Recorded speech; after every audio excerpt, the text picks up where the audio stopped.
true power of Imu-sama, where it was his ability that allowed the Gorosei to fight unharmed at Egghead. While we were busy glazing these dudes haki, calling it Yonko level, turns out it was all Daddy's borrowed demon power. Chris, take this L. But with this power, the Gorosei changed the battlefield, securing every objective they were there to complete, like defeating Emperor Luffy. Okay, they did halt Vegapunk's message, they did that. Alright, there's Vegapunk's death, you can't take that away from them, they actually achieved that. I am having a very bad day. I am in no mood.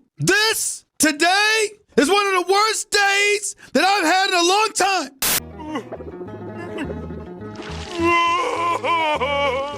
Meanwhile, Saturn has been fired. And this firing is gruesome, with Saturn screaming for mercy as his body reverts back to his old and decrepit self, where if he wasn't being kept alive by Imu's powers, then he would be 6 feet under decomposed. That's the level his body goes back to. This confirms our theory that the Gorosei's power is boosted by Imu's own haki, so to defeat the Gorosei, you must kill the head of the Hydra first, or figure out a way to unlink the Gorosei from Imu. Joy Boy's haki was able to unbind this spell with his stored haki that caused 4 members who were summoned to Egghead using demonic circles to be teleported back to Marie Schwab. Perhaps in Egghead, we might see a power like a Haki Zone, domain expansion. Infinite flag shots.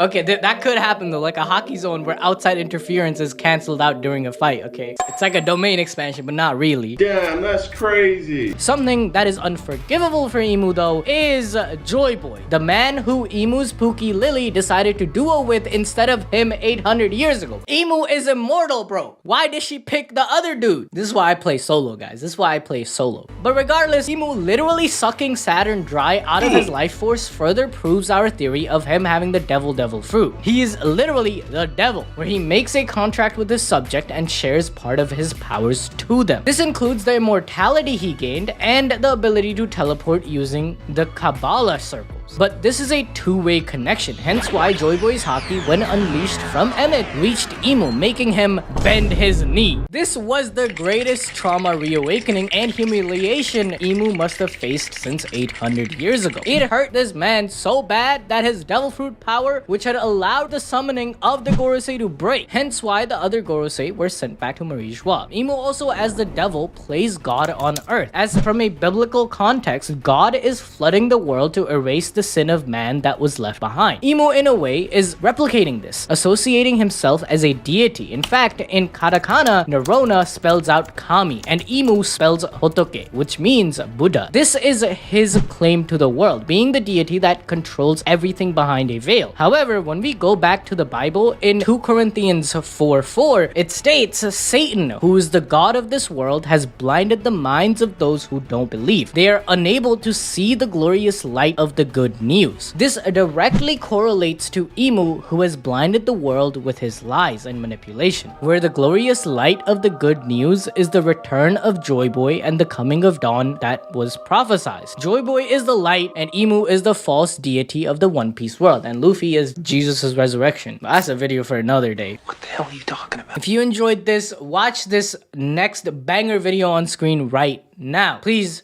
check us out on Patreon. Whenever we don't cover One Piece chapters, like the last chapter, we didn't cover it. From now on, me and Yusuf will be doing reactions and like a mini review to all of you members and Patreons on our Patreon and members only section on the channel.